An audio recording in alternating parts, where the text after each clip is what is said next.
आई बाबा, जाणीव आहे मला तुमच्या भेगाळलेल्या टाचांची, म्हणूनच धडपडते मी पाहण्यासाठी तुमच्या डोळ्यात एक लकेर आनंदाची. गुड मॉर्निंग वॉरियर्स आणि सर्व भावी अधिकारी. वॉरियर ऑफिसर या तुमच्या लाडक्या एज्युकेशनल चॅनलवर मी सुप्रिया तुम्हा सर्वांचं मनपूर्वक स्वागत करते.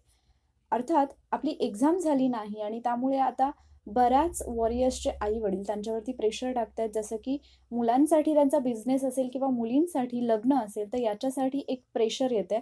आणि म्हणूनच थोडंसं तुम्हाला हेल्प होईल असा हा व्हिडिओ, जो तुम्ही तुमच्या आई वडिलांसोबत शेअर करू शकता. तुम्हाला आत्ता सगळ्यात मोठा प्रश्न तुमच्यासमोर हाच आहे की मी आई वडिलांना पटवून कसं देऊ. बऱ्याचदा स्वतःलाही आपल्याला हे पटत नसतं की आपण इतका वेळ घेतोय. पण काही गोष्टी आहेत ज्यांचा विचार आपण करायला पाहिजे. ज्या गोष्टी तुम्ही तुमच्या आई-वडिलांसोबत शेअर केल्या, तर नक्कीच त्यांना सुद्धा समजेल आणि ते तुम्हाला म्हणजे अभ्यास सोडून किंवा म्हणजे लग्न किंवा इतर जबाबदारी देण्याऐवजी ते तुम्हाला सपोर्ट करतील. सगळ्यात पहिली गोष्ट म्हणजे परीक्षाच झालेली नाही. म्हणजे एक्झाम नाही म्हणून आता घरातल्यांना पण असं वाटतं, की चला 1 वर्ष गेलं, 1.5 वर्ष गेलं, आता बास. आता तुम्ही म्हणजे मुलींसाठी तर अर्थात जास्त प्रेशर येते लग्नाचं.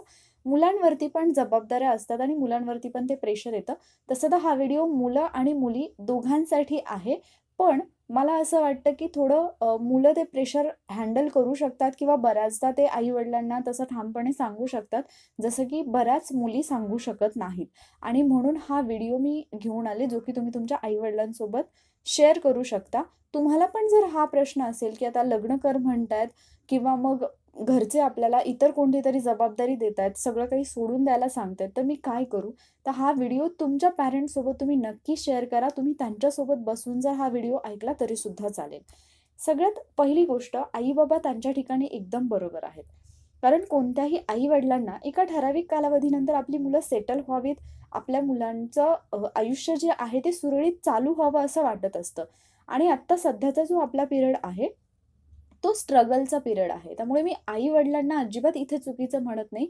कारण आई-बाबांनाच बाहेरच्या समाजाला तोंड द्यायचं असतं आणि आपण म्हणतो, की आपल्या अडचणीत वगैरे कोणी येत नाही, बोलणारे सगळे असतात.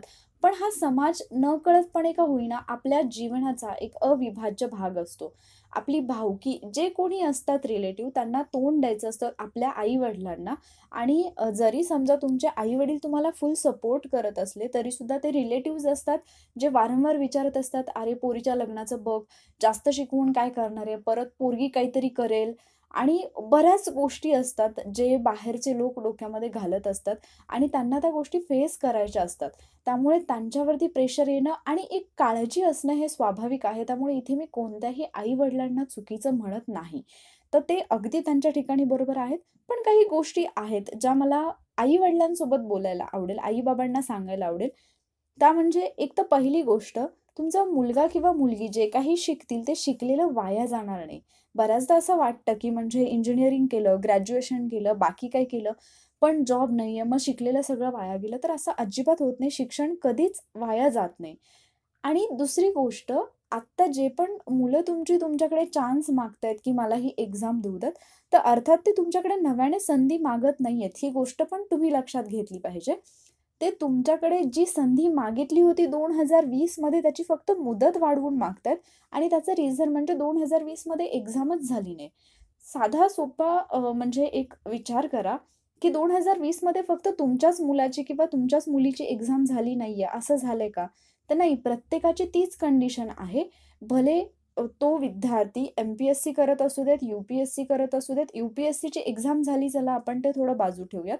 पण पोलीस भरती असेल, महाराष्ट्र गव्हर्नमेंटच्या कोणत्याही एक्झामबद्दल बोललं तर आपल्याला माहिती आहे, की एक्झामच झालेल्या नाहीयेत.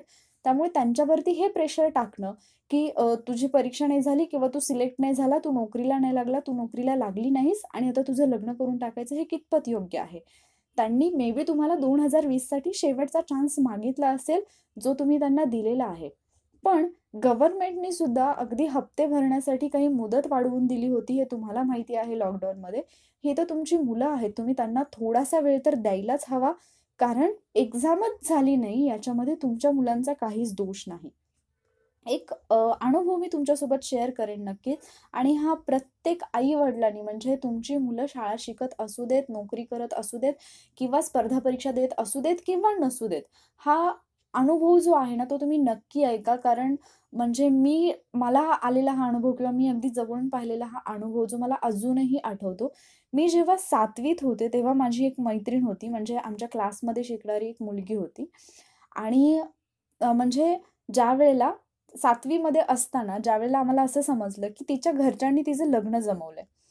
तर ऑलरेडी म्हणजे मी पहिल्यापासूनच थोडं वक्तृत्व किंवा इतर गोष्टीमध्ये पुढे असल्यामुळे मला ती गोष्ट थोडीशी खटकली आणि तेव्हा थोडाफार अवेअरनेस होता. म्हणजे शाळेमध्ये जे सुविचार वगैरे सांगितले जायचे किंवा शाळेच्या भिंतीवरती जी वाक्य लिहिलेली असायची, जे कोट्स लिहिलेले असायचे, ते आम्ही वाचायचो आणि त्याच्यामधून आम्हाला एवढं नक्की माहीत होतं, की 18 वर्षाच्या खालील मुलीचं लग्न करणं हा कायद्याने गुन्हा आहे. मग त्यावेळेला ज्यावेळेला आम्हाला समजलं, की तिचं लग्न जमलेलं आहे, तिच्या आत्याच्या मुलासोबतच तिचं लग्न जमलेलं होतं. ज्यावेळेला आम्हाला हे समजलं तेव्हा आम्ही म्हणजे 4 ते 5 मैत्रिणी मिळून आम्ही आमच्या शिक्षकांकडे गेलो आणि आमच्या शिक्षकांना आम्ही बोललो, की "सर असं-असं तिचं लग्न जमलेलं आहे. तिच्या घरचे तिचं लग्न करतायत आणि तिला ॲक्चुअली ती हो पण म्हणजे तिला करायचं नाहीये, पण ती नाही पण म्हणू शकत नाहीये आणि ती हो पण म्हणू शकत नाहीये.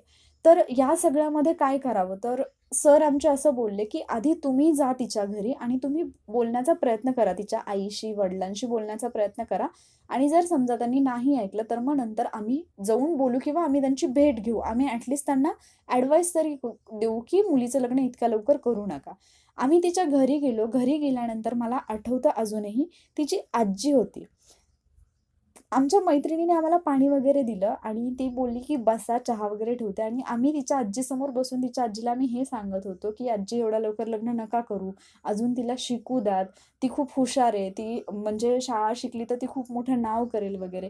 कदाचित आम्ही त्यावेळेला सगळ्यांसाठी बालिश होतो, पण मला आजही असं वाटतं, की आम्ही ज्या काही 4-5 मैत्रिणी होतो, जरी आम्ही लहान असलो तरी खरंच त्यावेळेला आम्हाला इतकं कळत होतं, की जे काही घडतंय हे चुकीचं आहे. तिच्या आजीनी एक वाक्य बोलली आम्हाला आणि ते जसंच्या तसं माझ्या अजूनही लक्षात आहे आणि अर्थात हे वाक्य मी पुन्हा सुद्धा म्हणजे त्यानंतर मी खूप वेळा ऐकलं, खूप केसेसमध्ये ऐकलं. तिची आजी एवढंच बोलली, की "मुलीला एस-टीचा बोर्ड वाचायला आला ना, की बास तिने एवढंच शिकायचं असतं." मला खरंच ते लॉजिक समजलं नाही आणि तिच्या आजीनी अक्षरशः म्हणजे आम्हाला चहा वगैरे काही तर मिळालाच नाही, पण तिने म्हणजे अक्षरशः त्यांनी आम्हाला तिथून हाकलून लावलं. मला खूप टेन्शन येत होतं ह्या गोष्टीचं आणि मी माझ्या आईशी पण या गोष्टीवर वारंवार बोलत होते, की असं झालं म्हणून.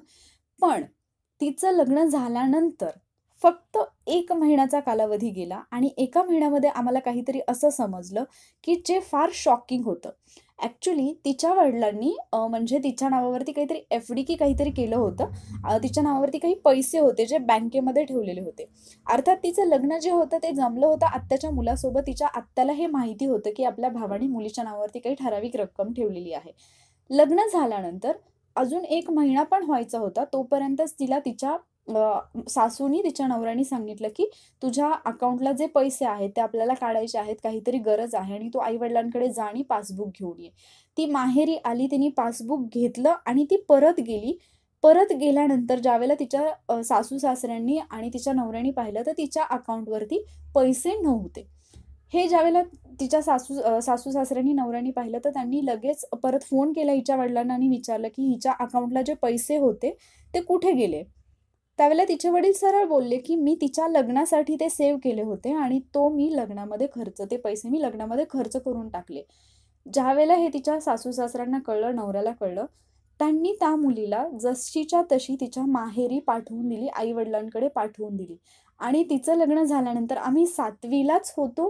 तिचं लग्न झाल्यानंतर आम्ही जेव्हा शाळेमध्ये जात होतो, जेव्हा ती आई-वडिलांकडे आली, आम्ही पाहत होतो, की आम्ही रोडनी जात असायचो शाळेमध्ये आणि ती मुलगी 7वीची मुलगी तिला काय समजतं मला सांगा? एवढीशी मुलगी साडीमध्ये आई-वडिलांच्या घरी माहेरी आली. तिच्या आईसोबत ती आम्ही ज्या रस्त्याने जायचो त्या रस्त्याच्या बाजूच्या शेतांमध्ये आईसोबत ती रोजाने खुरपण करायला गेलेली असायची. शेतामध्ये मजुरी करताना आम्ही तिला पाहिलं. ना आपल्या समाजामध्ये मे बी आपण आत्ता म्हणतो, की आपला समाज खूप पुढारलेला आहे, की मुलींचं दुसरं लग्न वगैरे लावतात.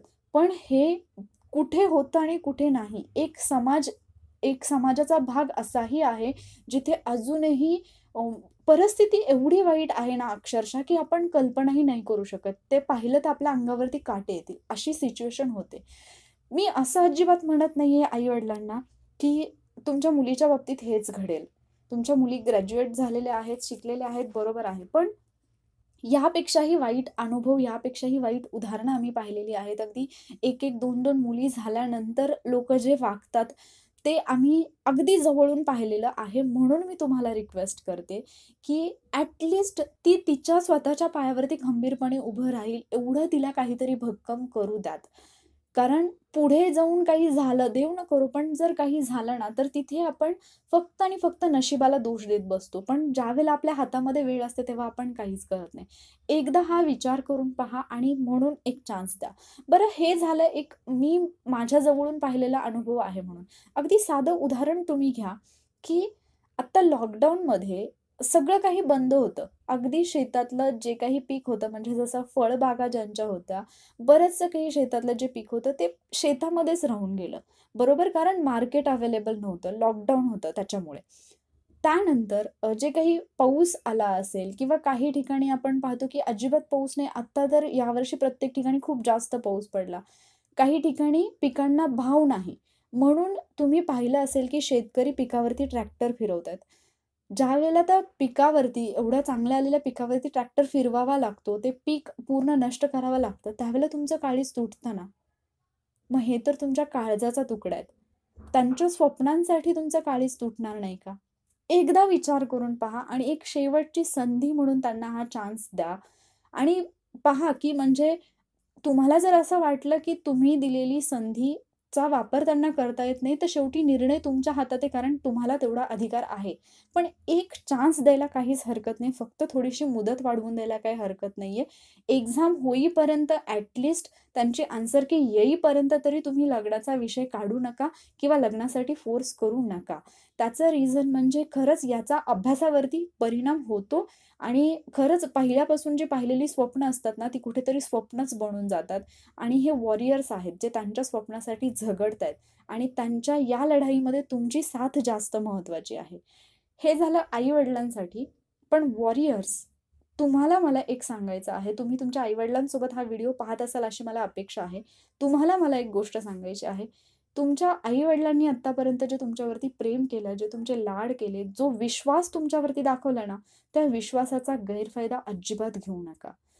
गर्ल्स असतील, बॉयज असतील, जे कोणी असतील, आपल्याला आपल्यावरती अफाट विश्वास ठेवून आपले आई-वडील कुठेतरी शिकण्यासाठी पाठवत असतात, आपल्या करिअरसाठी पाठवत असतात. पण तिथे गेल्यानंतर आपण काय करतो, हे सुद्धा जास्त महत्त्वाचं आहे. तुम्ही मागे 2-3 व्हिडिओज पाहिले असतील, ज्याच्यामध्ये मी काही तुम्हाला रिअल एक्सपिरियन्सेस सांगितले होते, जे त्या लोकांनी स्वतः शेअर केले होते.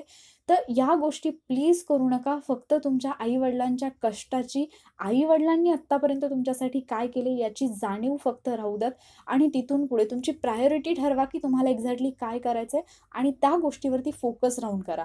अदरवाईज जर अशा पद्धतीने वागत असाल, की तुमच्या आई-वडिलांनी दिलेली संधी तुम्हाला समजत नसेल आणि त्याचा जर तुम्ही गैरफायदा घेत असाल, तर ही गोष्ट पण लक्षात ठेवा, की फक्त तुमच्या एकट्याच्या चुकीच्या वागण्याने मागे कितीतरी लोक असे असतात, जे तुमच्याकडे पाहून म्हणत असतात, "त्यांनी काय केलं तेच तुझी मुलगीसुद्धा करणार आहे."